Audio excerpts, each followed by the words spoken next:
can't get to heaven. No, you can't get to heaven In a mini skirt.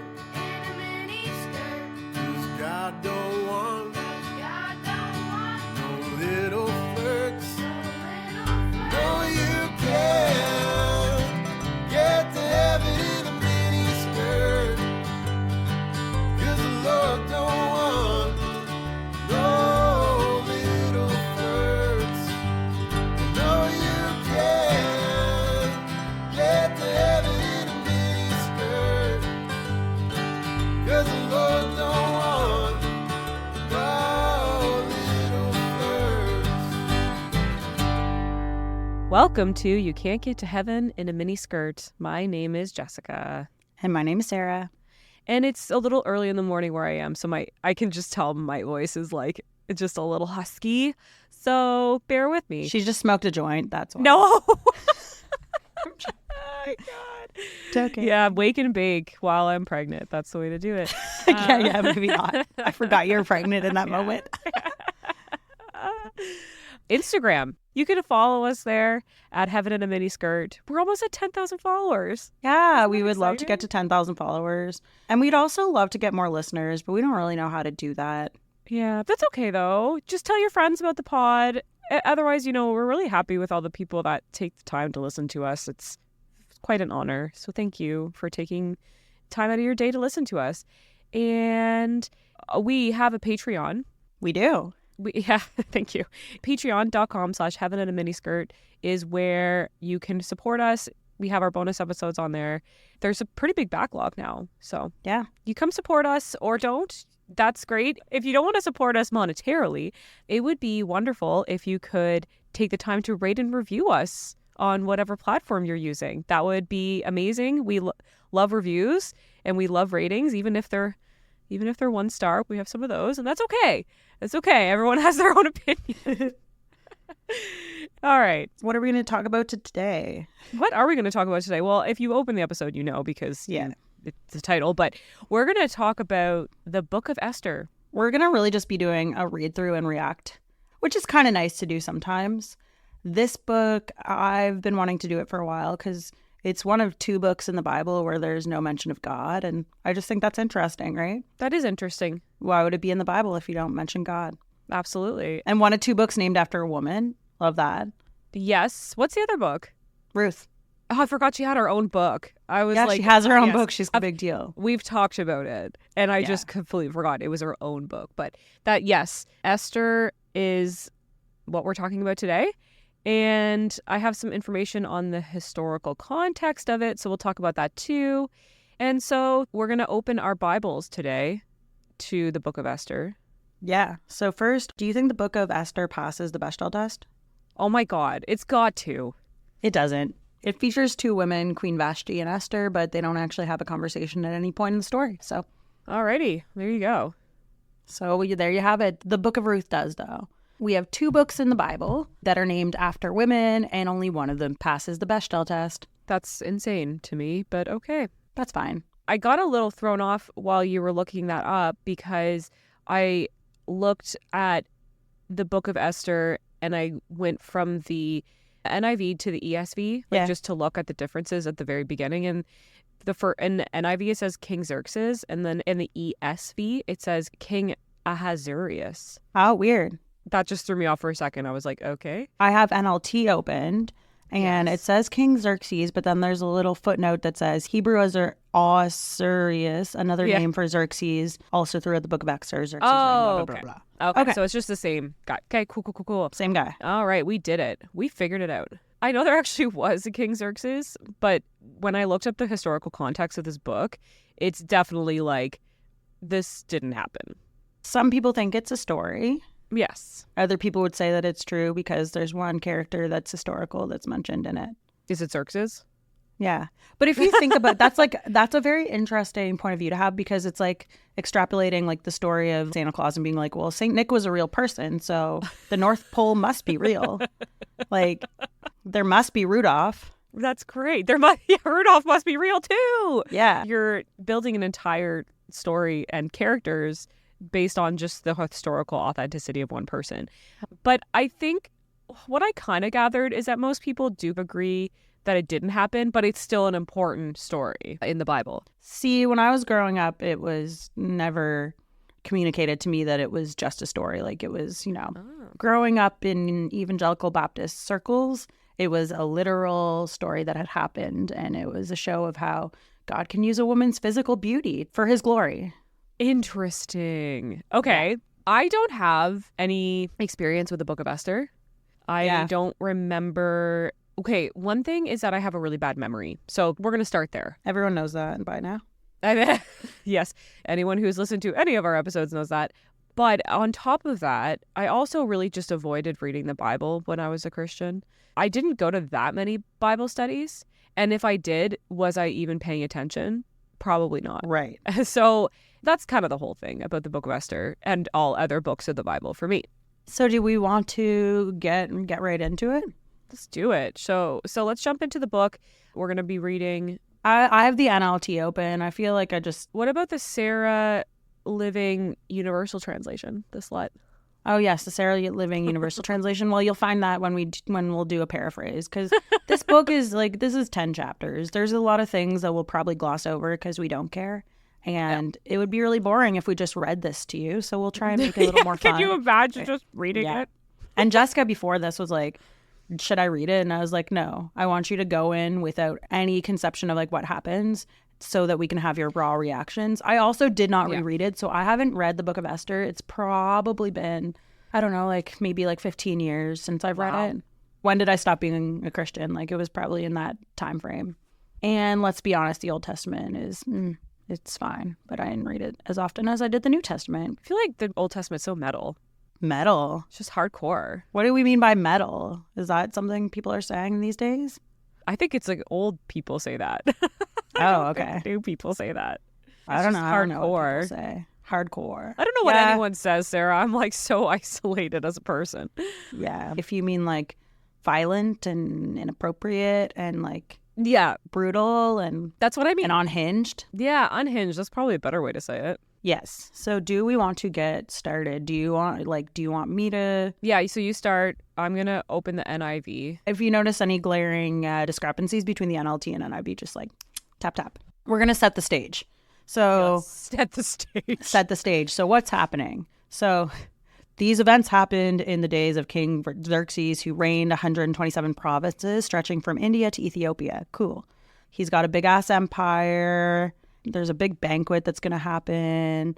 There's lots of drinks served in gold goblets, so probably similar vibes to The Bachelor. No limits placed on drinking, so he's just like, everyone drink. And at the same time, Queen Vashti gave a banquet for the women of the royal palace of King Xerxes. So then enters Queen Vashti. So Queen Vashti is the other mentioned woman in this book. I'm just going to read this part because this part's interesting. Okay. On the 7th day of the feast, when King Xerxes was in high spirits because of the wine, so he's drunk, he told 7 eunuchs who attended him. So he just has 7 eunuchs that are like hanging out around him because, everyone that was serving the kings at the time, they didn't want them to be a threat to all the wives and concubines. So they just cut things off and they could be there.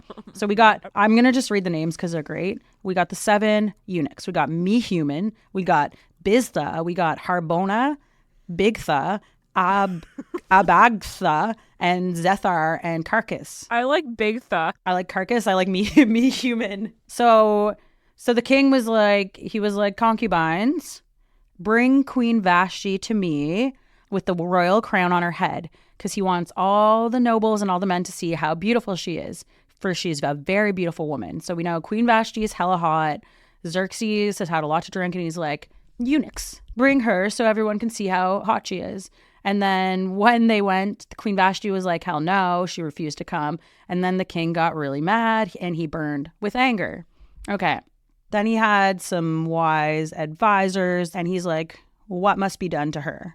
And so she's wronged the king, and he's really worried. Everyone's worried that now all the women are going to start despising their husbands because they're going to learn from Queen Vashti. They're not going to listen to their husbands. So, and then they're like, before the day is out, all the wives are going to hear about this, and they're going to start treating their husbands in the same way. And there'll be no end to the anger and contempt. Okay. So he's worried about not just her saying, like, I don't want you to parade me in front of everyone. Like, this is my boundary. No. He's worried that, like, everyone's going to be like, oh, my God, this woman didn't listen to her husband. Now this is going to have far-reaching effects for every woman.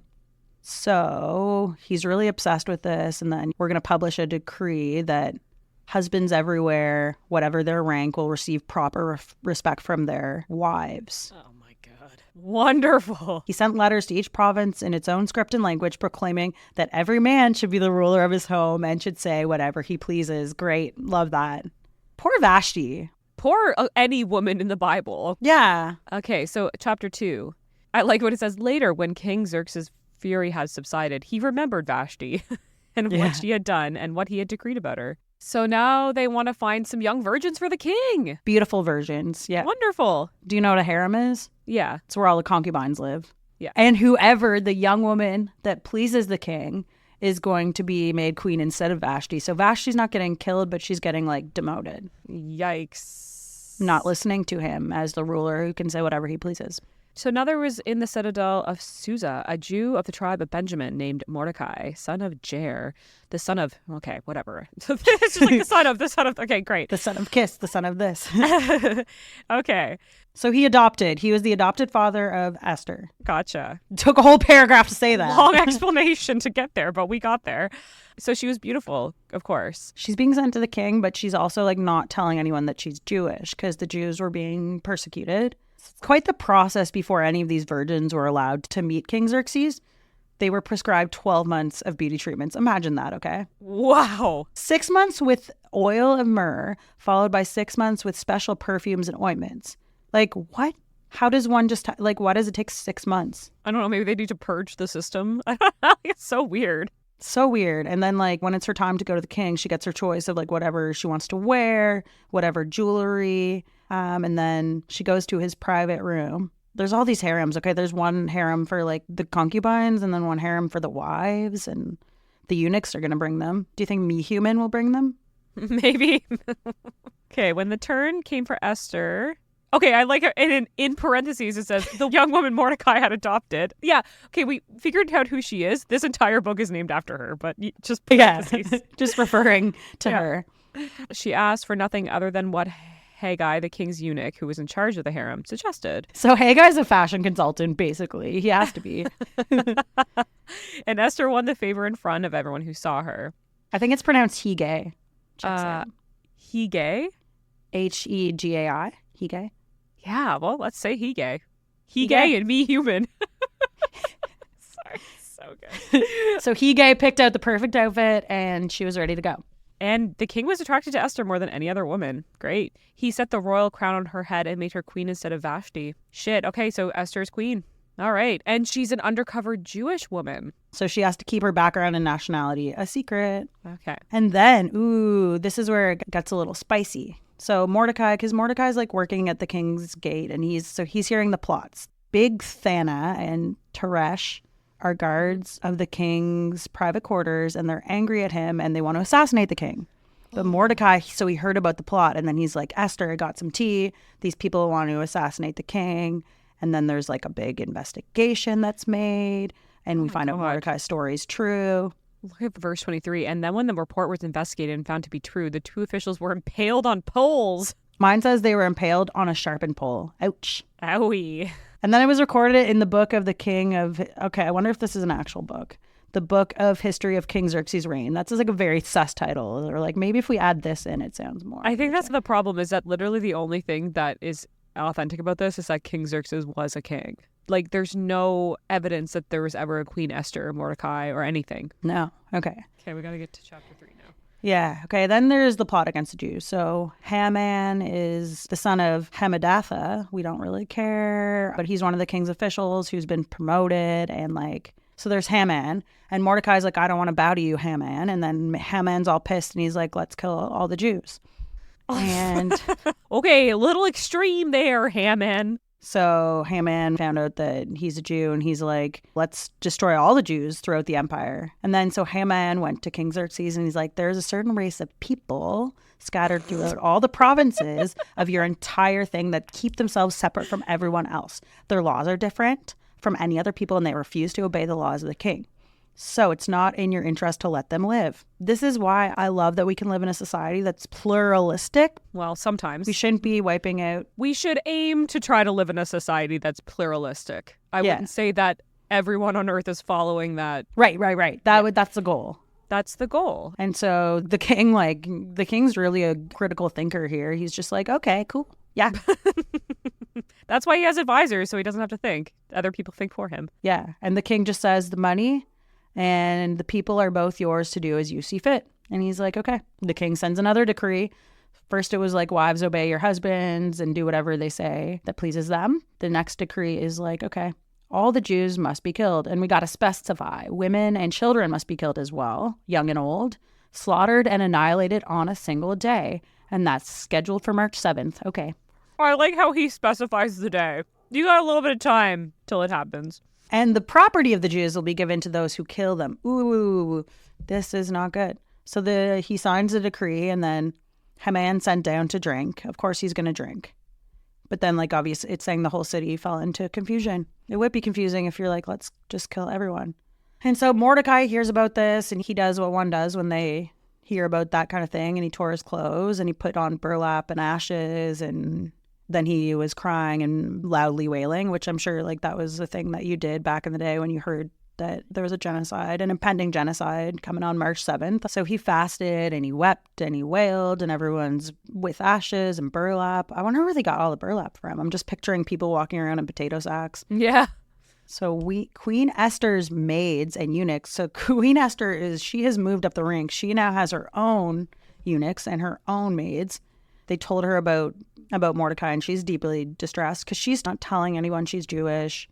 So she asks one of her eunuchs, Hathach, one of the king's eunuchs assigned to attend her, and ordered him to find out what was troubling Mordecai and why. Oh, so she doesn't even know.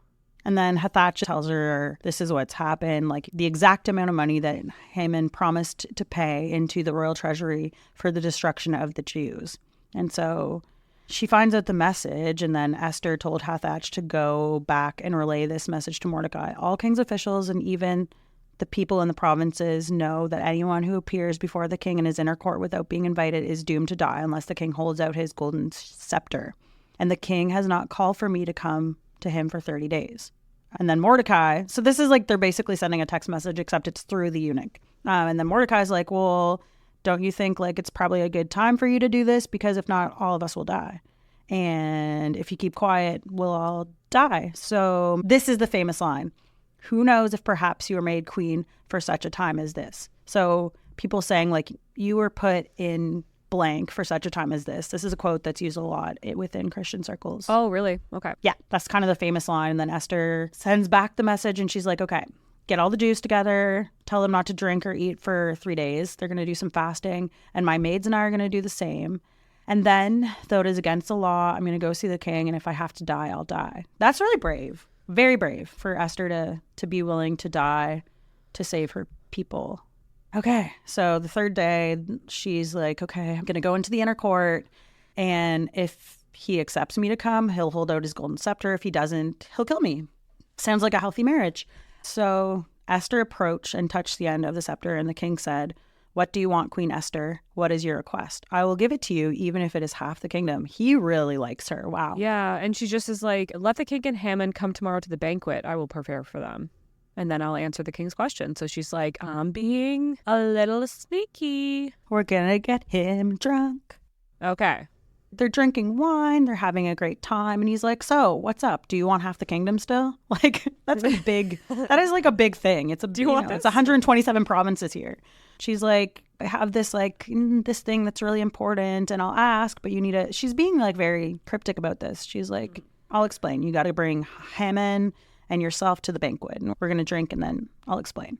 And then Haman was a happy man as he left the banquet, but when he saw Mordecai sitting at the gate, Haman became furious. So Haman gathered his friends and his wife and boasted to them about his great wealth and many children. He bragged about the honors the king had given him. Then Haman added, and that's not all. Queen Esther invited only me and the king to a banquet. That's so funny.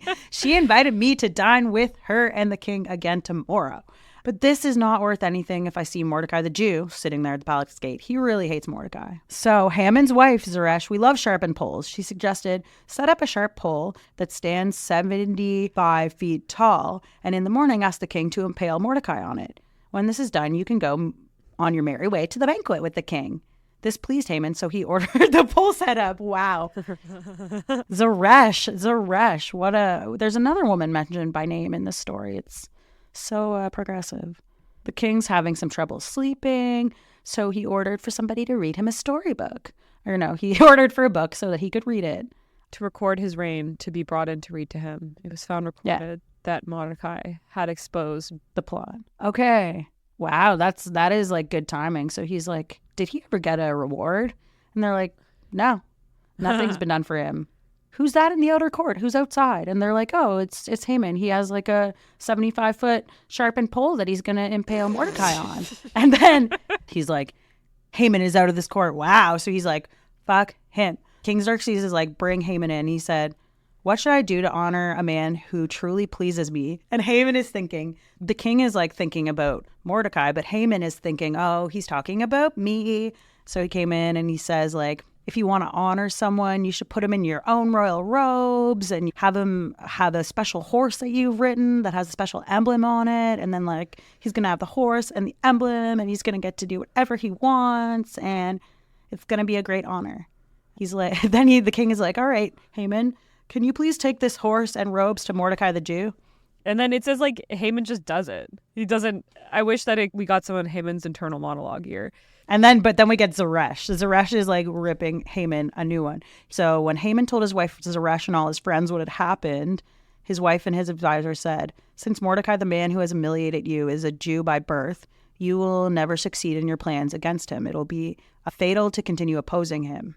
And while they were talking, the eunuchs arrived and quickly took Haman to the banquet. So things haven't gone yet the way Haman wanted. Like he wants to kill all the Jews, especially Mordecai. Instead of impaling him on a 75-foot sharpened pole, he had to bring him the honorable robe and horse with emblem. But now he still gets to go to the banquet, so it's okay. Phew.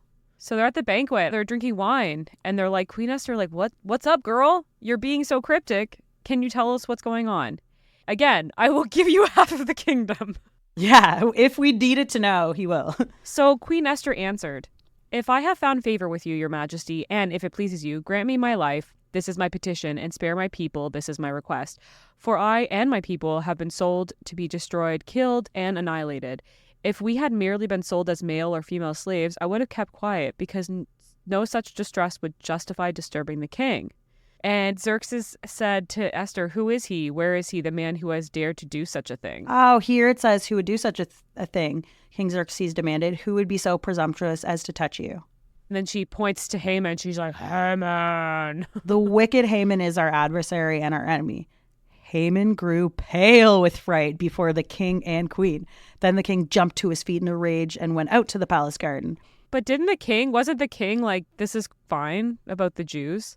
Yeah, but he didn't know that Esther was a Jew. So, like, King Xerxes is not a good dude. King Xerxes is, like, just like, whatever. That guy's not bowing to you. Sure, you should wipe out all of his people. Like, March 7th. Sounds good. Works for me in my calendar. Yeah, but then he's like, wait, Esther's super hot. You can't actually do that. Yeah, she's really, like, I really like her. And she's really hot. And then Haman, I just see Haman's, like, losing the color from his face. And then the king's gone out to his garden. He's drunk and probably just, like, he's in a rage. Yeah. And Haman's, like, begging for his life. In despair, he fell on the couch where Queen Esther was reclining, just as the king was returning from his palace. The king proclaimed, will he even assault the queen right here in the palace before my very eyes? And as soon as the king spoke, his attendants covered Haman's face, signaling his doom. And then Harbona makes another appearance and, ooh! Haman has already sharpened the pole. I forgot about this part. This is so good. Okay. So the pole, the 75-foot pole that was meant for Mordecai, the tables have turned. That is used. So his wife and his servants had made that pole and prepared it for Mordecai, and he dies on the pole. That is so good. Juicy. Juicy. So they impaled Haman on the pole that had been set up for Mordecai. I love that this whole book is like all about the king's emotions. It's like, then his anger subsided again. The king's anger subsided. It's a real roller coaster over here. And we got the third decree coming up. So the first decree was like, women, obey your husbands. The second decree was like, kill all the Jews. Now the third decree is like, just kidding, Jews. That was just a prank. King Xerxes gave the property of Haman, the enemy of the Jews, to Queen Esther. So she got all of his stuff. And then Mordecai was brought to the king, for Esther had told the king they were related. And the king took off his signet ring, which he had taken back from Haman, and he gave it to Mordecai. Then Esther appointed Mordecai to be in charge of Haman's property. And then Esther went again before the king, falling down at his feet, begging him with tears to stop the plot of evil devised by Haman against the Jews. And then the king held out his golden scepter, and she rose. So then the king says, I've given Esther the property of Haman, and he has been impaled on a pole because he tried to destroy the Jews. The king's like, he really likes the Jews now, even though he like was totally fine with them being killed like 10 minutes ago. Now go ahead and send a message to the Jews in the king's name, telling whatever you want, and seal it with the king's signet ring. But remember that whatever has already been written in the king's name and sealed with the signet ring can never be revoked.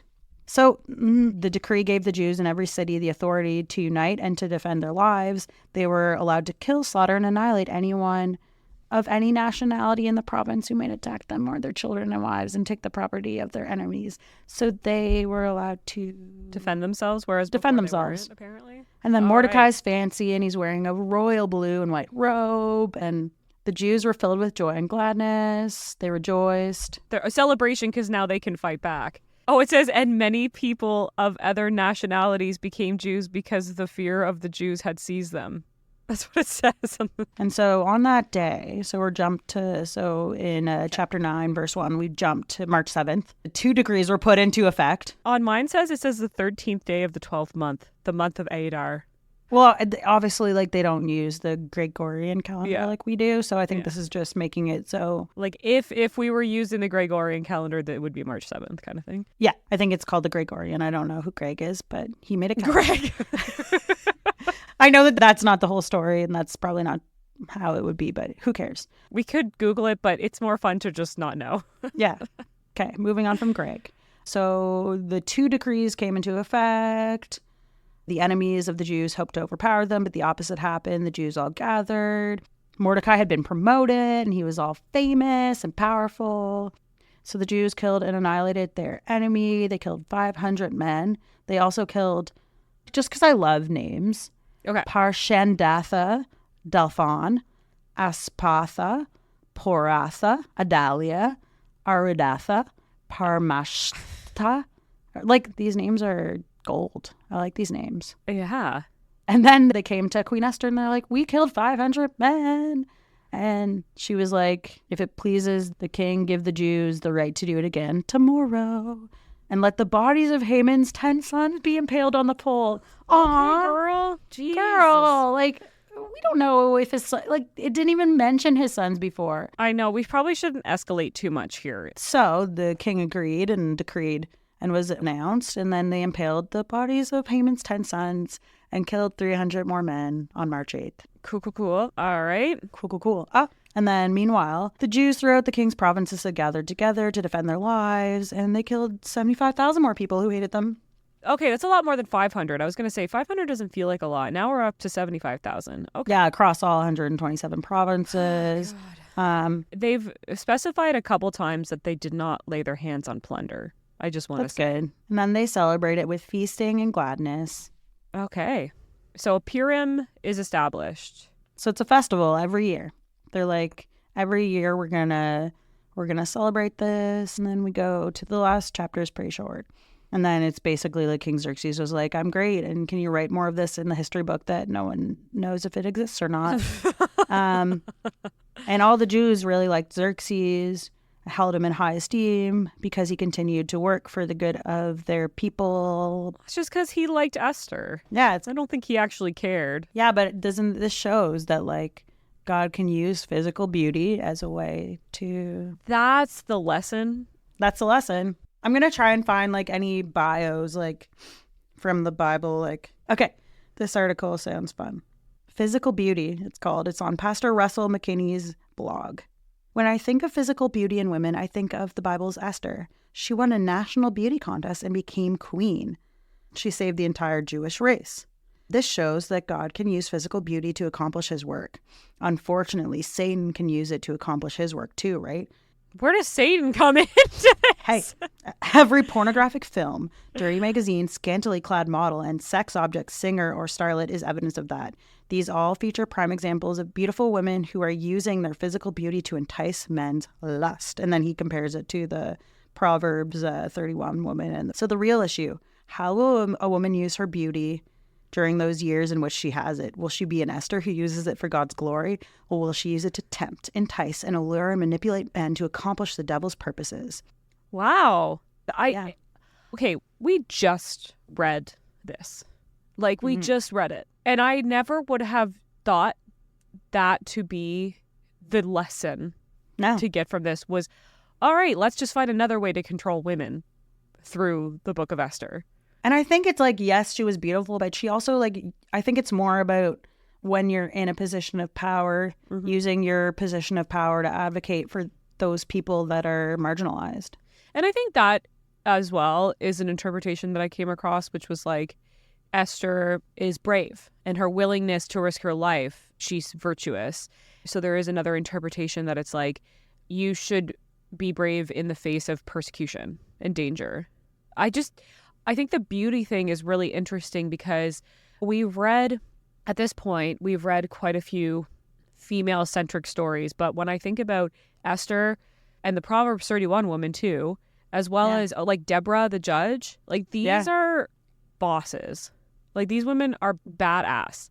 And they are used by some fundamentalist preachers as another way to control women. It's just interesting that we can take that story and then be like, well, women, make sure that you use your beauty for good and for God and not for your own purposes. Like, that really wasn't where I would have gone with that.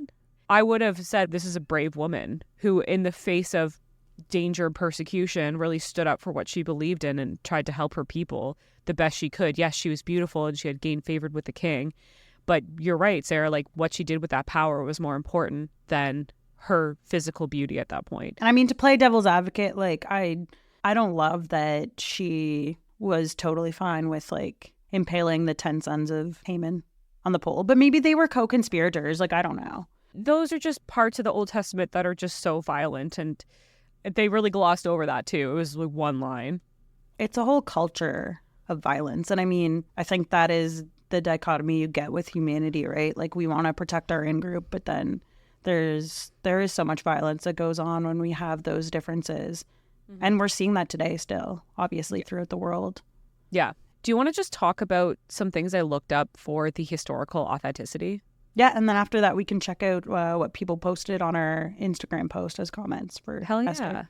All right, let's do it. Like we said before, I think a lot of biblical scholars believe that this is just a story because there's barely any historical authenticity. And then some, like evangelical churches, like everything, the Bible is all true.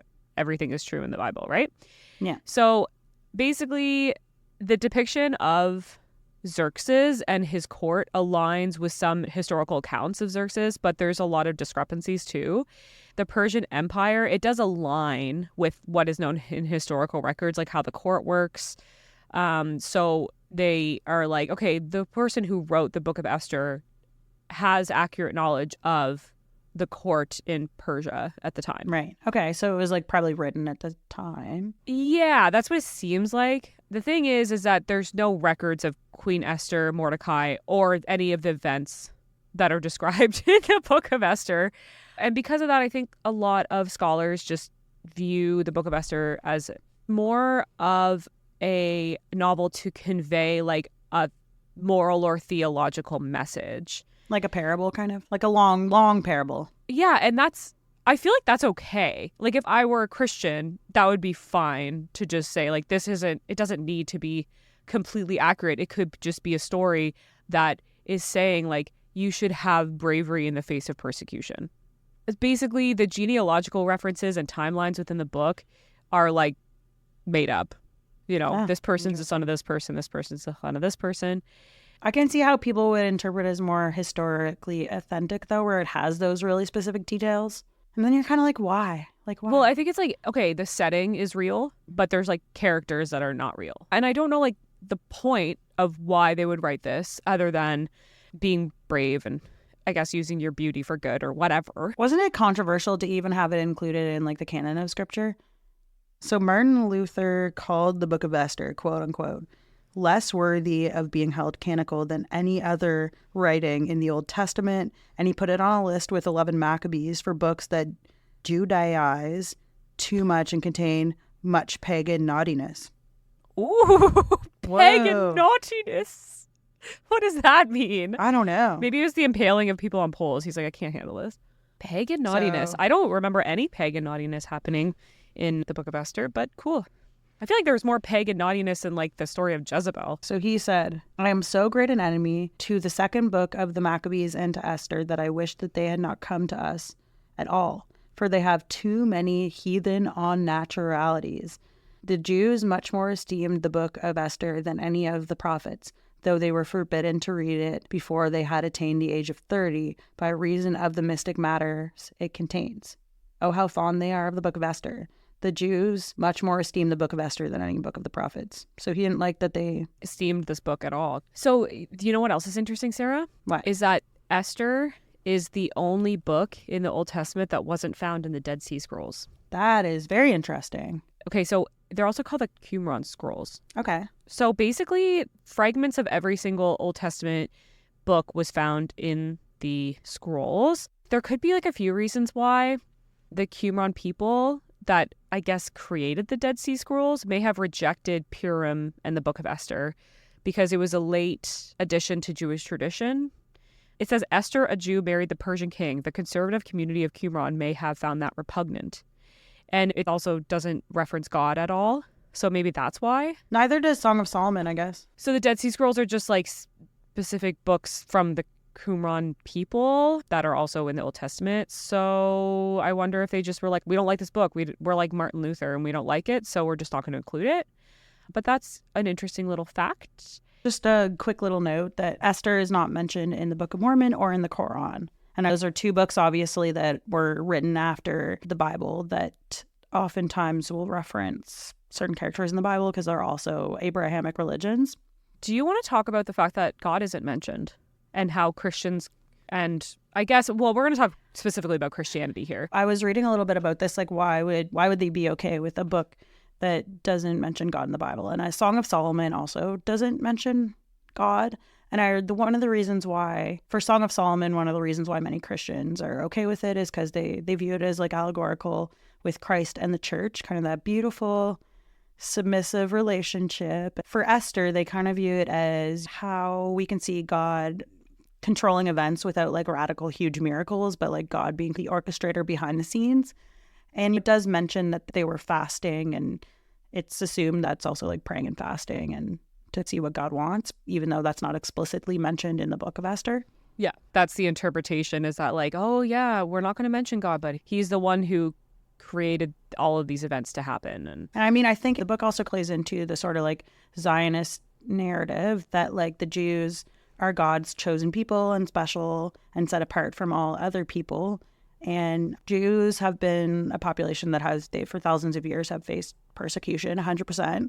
Do I believe that any one group of people are set aside and special by divine order? No, I think we're all human beings, and I think this book is an excellent show of like one group wanted to kill another group, and then the other group went and killed the other ones, and it's just violence and people assuming that they're right and wanting power.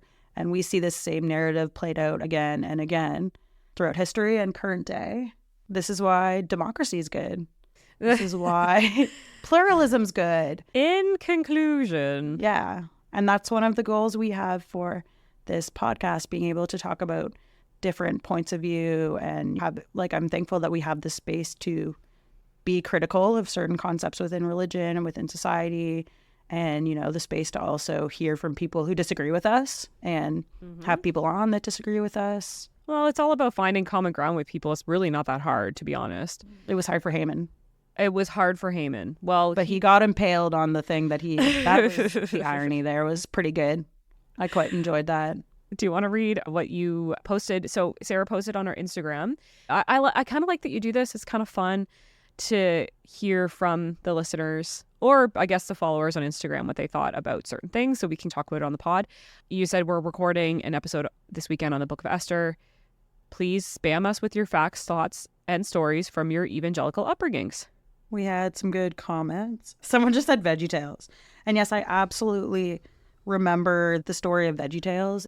Someone said, I remember loving Esther because she was one of the few women revered in the Bible.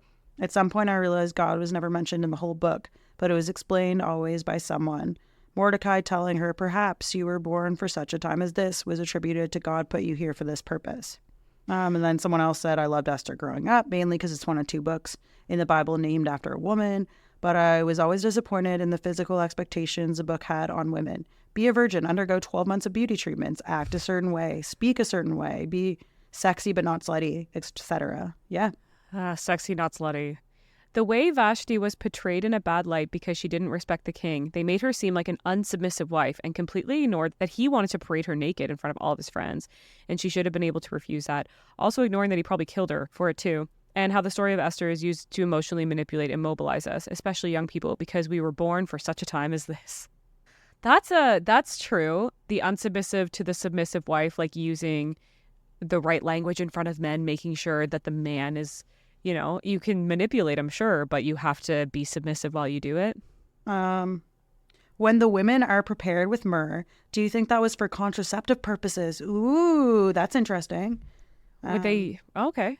Oh my God. Okay. This is interesting. I've never known this before. So this article by Medium, we can include this in the show notes. And it's like an article that's advocating for the use of birth control. Wow. It says, Esther used contraception, and so did most women in the Bible. Gasp. In Esther, we see the women being considered for the king, so they go through a lengthy preparation process, including prepared ointments such as myrrh.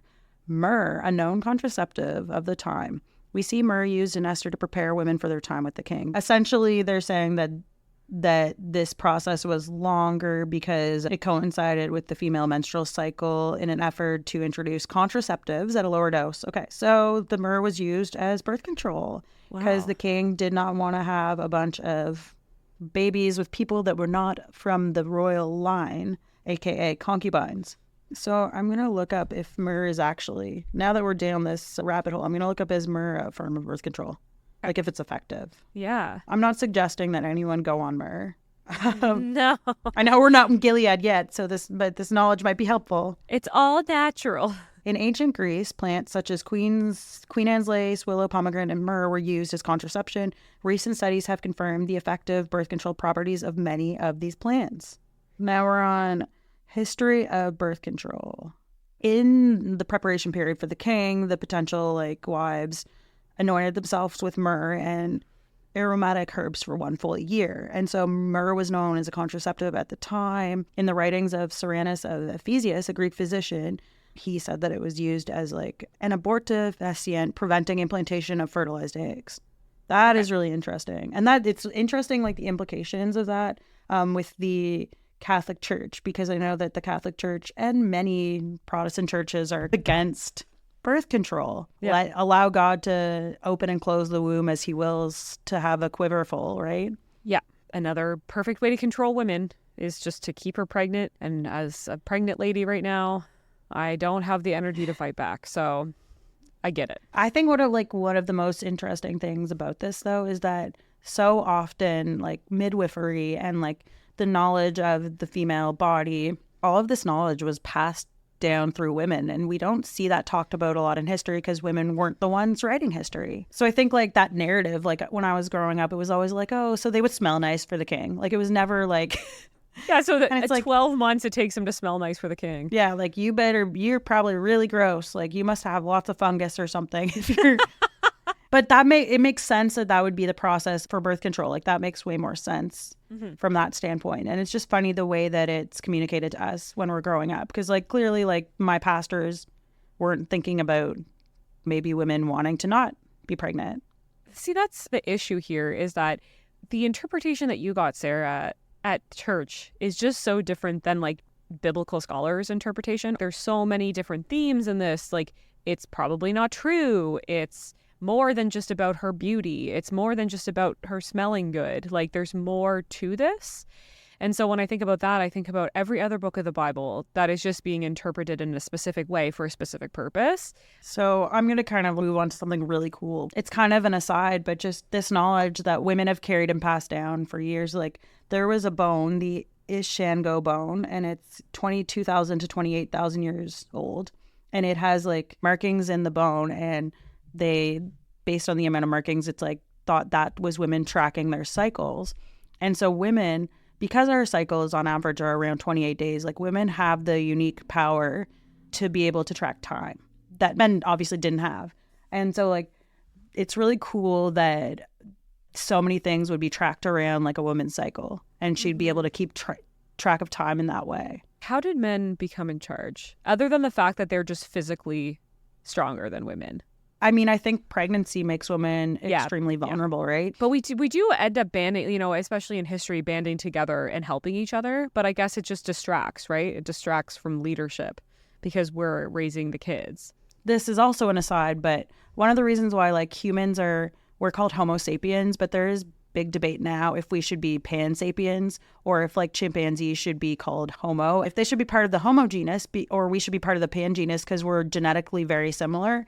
And it's thought that we were classified in our own category along with like all the other like Neanderthals and all the extinct species of humans to keep us on that pedestal as like different and separate from creation. But does not surprise me in the least. Yeah, so there is like a movement, and like with our genetic similarities, we should technically probably be in the same genus as chimpanzees, and there's a push of biologists to change that narrative.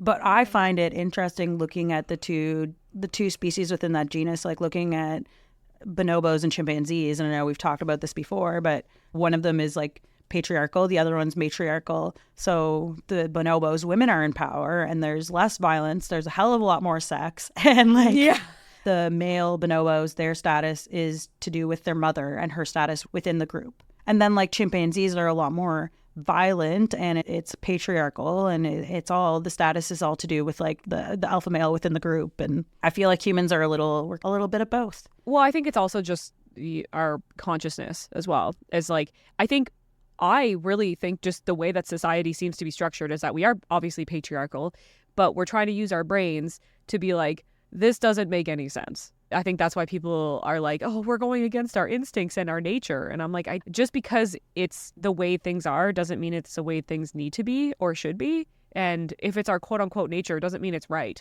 Right. And I think it does make sense from like an evolutionary perspective that the role of mother has been really important, because we were typically breastfeeding. We're continuing the species. We're continuing the species. And like mammals, babies are born pretty helpless, and they have that long childhood period where they need that support from their mothers. And it works better if both parents are involved to protect them and nurture them. And that's something that's unique about the human species. And one thing that is not seen in a lot of species is the end of female fertility. Like a lot of other species, the female is fertile for her entire life and then she dies. Oh, yeah. But we have that period where women go through menopause and they're not fertile for like a third of their life. And so scientists, biologists, evolutionary psychologists are like, what's this about? And it shows the value of the female within the species outside of just giving birth, the value that she would add to the tribe, to the group, beyond just giving birth. With her actual like wisdom and life experience. Yeah, with her wisdom and life experience. And that's why often like older women within the groups, like we've talked about it, they would pass down a lot of the medical knowledge, a lot of the knowledge around like fertility, around puberty. It's cool when you can see echoes of that in a biblical story that was written by a man, probably, and has been interpreted by men. Oh, we're circling back. Yeah. Yeah. Like, we are like on a total tangent. No. I was coming back. Okay. It happened. I love it. It's good. So it's like those little echoes of female perspective, which I think we definitely don't have enough of in the Bible. And I think that it's pretty sad that the one of two books named after a woman in the Bible don't even pass the Bechdel test. And think for a second about the impact this has on young girls, the lack of representation, the lack of voice, the lack of agency within these patriarchal religious systems, because none of it is mirrored. We don't have examples of women talking to each other and living out their lives, not in relation to a man. It's just really sad that there's a book named after a woman and she's essentially a side character. I mean, I think she's a pretty main character, but All she does is go to the king and ask for stuff. yeah. Like, we don't really see much of her. Like, we see more of Haman. Yeah, we see more of Haman. Yeah. And then, like, I think the glossing over of, like, that comment in the Instagram post, like, just that Vashti was like, she was like, no, I don't want to be paraded naked in front of your friends. And then it's like, off with your head, basically. Like, You're out. you're out. Yeah, because I was drunk and I'm a huge misogynistic asshole. And so, It gives me, like, Trump vibes. Like, why do we still have men in power that are this, like, misogynistic and objectify women? as humans, we haven't had enough time to evolve past this. So there's still a piece of our brains that responds to a male who's unapologetic, or person, I guess, but mostly a male who's unapologetic asshole. Now, I'm not a Trump supporter. I don't see any reason why anyone would like this guy. Sometimes I am baffled because even like King Xerxes doesn't seem like the brightest bulb on the Christmas tree. He's like, kill them all, don't kill them all, like whatever, you're hot, so I'll do this, that, and that. Like, he didn't earn that position. But also, like, when we look at, like, sorry, American listeners, I know there's a lot of you, but looking at the leadership for your next election, like, man. Okay, are we the ones to talk? I know you don't want to talk about politics. No. I was going to say, are we as Canadians the ones to talk about our leadership? Because it's not like ours is not any better. Yeah. But I think it's just because the U.S. is so much bigger and in our face right now because their election is this year. But yeah, our North America is not looking good in terms of leadership. And things are so polarized and everybody's so angry. Yeah, everybody needs, I don't know. Something that I've been kind of like grappling this week is that like everyone is an armchair expert on everything. Yeah. And I think something that I'm trying to do in my life, and well, I'm really not reading a lot of news. And Are you leaning into your armchair expertise? No. Just joking. So I decided that I'm going to be an armchair expert on everything. No, I don't read a ton of news. And I don't know if that's a good thing or a bad thing. I think a lot of people think it's a bad thing. But I don't know if it's people on the right and left. I think we can all agree that the media is kind of shit.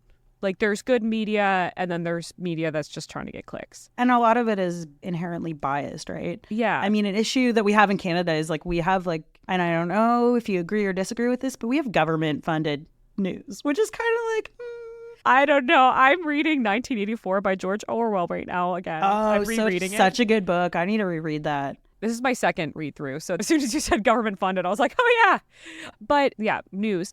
I've decided to personally hone in on the issues that we talk about on this podcast as the issues that I am willing to fight against. Because if I start trying to be an armchair expert on everything, I just feel like it's either you know a little bit about everything or you know a lot about one thing. That's how it feels like. I only have so much time. It just would make me go crazy. So I think that's what I've been noticing lately is that like, how did I get onto this subject? Men being in power. Yeah. I'm so sorry, guys. I went on a total tangent. But if it comes across on this podcast that I'm ignorant, it is kind of a choice because I have decided to be well-informed on certain things and I just can't take it all on. A choice and a privilege, I would say. Oh, 100%. Not to pull like the privilege card, but It's a huge privilege. Like, I don't think that's necessarily a negative thing as if you're acknowledging it and you're using your privilege for good. This is all I can do. It's really easy to feel powerless like Esther and using what you can, your platform, the small platform you have for any kind of change is all we can do. And there, I circled it back to Esther. I did it. I circled back. Do you have any other final thoughts on the Book of Esther before we go? I'm sorry, listeners. This was a little bit of a mishmash of an episode. my final thoughts are I might be looking more into, it'd be really interesting to do a whole episode on biblical birth control. Adding it to the list. We'll just like abortion and contraception. I think that's one that we haven't really touched on, but it is a major issue, especially that Roe v. Wade was overturned. And, you know, I grew up with plastic fetuses as my toys. So, Oh my God, I forgot about the plastic fetuses. and like those were things that I got at church. And like I remember pretending that they were like my babies. And like if you had a plastic fetus, if you know about these, like, please reach out to us and tell us. but yeah, let's add that to the list. That would be a fun episode to even on the like record list. this summer. Absolutely. Yes. Okay. Perfect. So yeah, final thoughts. We just came up with a new topic, and that I found like my takeaway is like the myrrh thing is the most interesting to me. Yeah. But no, I thought it was really, I think the different interpretations of the Book of Esther are really fascinating, especially after like literally just reading it, and how differently my brain seems to work than some other people's, because everybody interprets things differently, and that's what has created so many different sects of Christianity. I also love that we didn't pre-read it, because then we were both like, oh my God, Haman got impaled on Mordecai's pointy 75-foot pole. But that was so good. That was, yes. So much tea in this book. There was a lot of tea in the Book of Esther, and it was a quick read.